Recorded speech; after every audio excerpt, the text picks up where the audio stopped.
And welcome back. Minister of Higher Education and Training, Buti Manamela, presided over the National Skills Fund media launch this evening, titled Accelerating the NSF's Journey to Operational Excellence.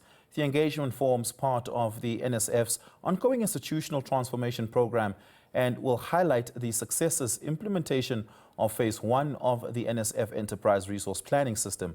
Our reporter Lopang Alamu is on the ground and will cross to her in a short while.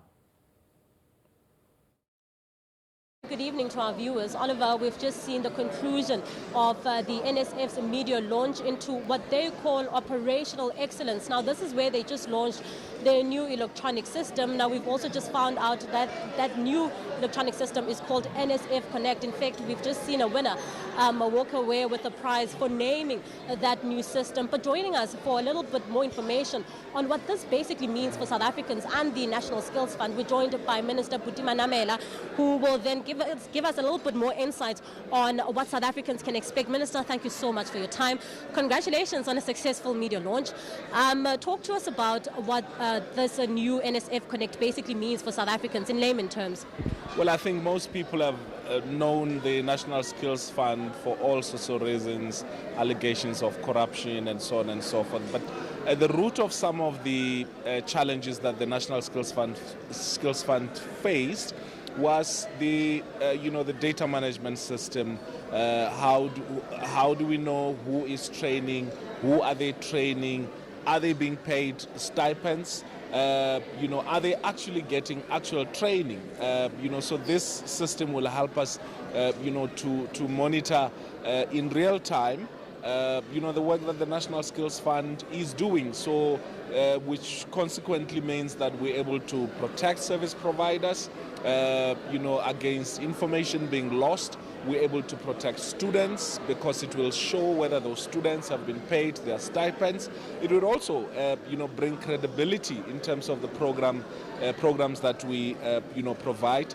But I also think crucially, all the findings from the Auditor General has essentially been around the integrity of the information that the National Skills Fund provides. So this system, NSF Connect, will help us bridge that gap and hopefully into the new financial year, once the system is fully in place, once all the 4 phases of the system have been implemented, meaning that we now are able to track learners, we are able to integrate with Home Affairs, we're able to integrate, with payment platforms and systems, this, I believe, will go a long way in relieving the pressures around governance, around accountability, but also make the performance of the National Skills Fund even much better. Now, this ties into my next question, and I think you've slightly answered it, with regards to accountability and significantly improving service delivery. Yes, most definitely. I mean, so if we know who we are training, it also means that if Parliament is asking us questions, we're able to say, these are the number of people that we're training. There are instances where service providers gives us data, skills development providers gives us data, and we cannot verify that data. But through this, we are able to do that. But it also holds them as service providers accountable, not just to us as the department and the National Skills Fund, but also to the students that, will be studying, as part of this program. I think one would recall that there have been stories where service providers have been paid money but have not implemented programs. Some of them have not paid learners. We've had learners protesting precisely because of the question of, of stipends. So I think this strengthens, accountability. It also strengthens, the governance of the National Skills Fund system. But of importance also, I think, for us today, it's not just the NSF Connect.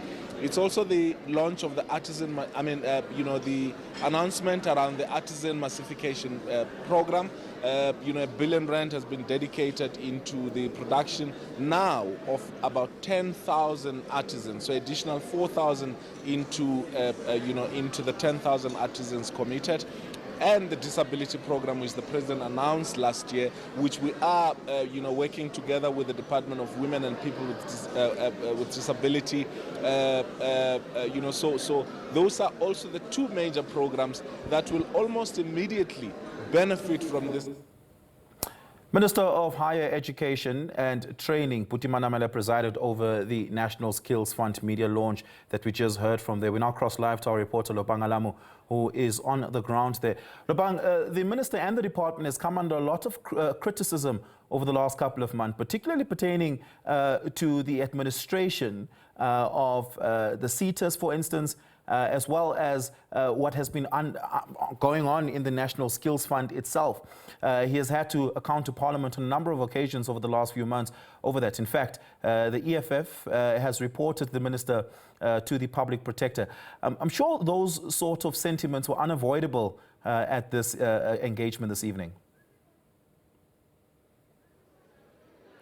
Oliver, unfortunately, we did try to touch on those specific topics, as well as that scandal that has rocked the Vaal University of Technology, where we understand that there's a scandal regarding the signing of degrees. But the minister then saying, you know what, he's waiting for a report, and that report will land on his table tomorrow morning, and then he can then speak to us about the progress thus far. But for now, I think let's just talk about what we are actually here to do today, that particular media launch for this new electronic system. In fact, you did correctly mention that the NSF has come under fire recently, and we also do know talks of corruption, talks of unaccountability, and that's exactly what they say they're trying to decrease using this new system. In fact, we do know that everything that the NSF has been doing lately or in the past rather, has been manual. Now they're going digital, and we hope that the acting CEO, Melissa Era, can talk to us a little bit more about that. We will also be speaking to Anela Kaza, who's the director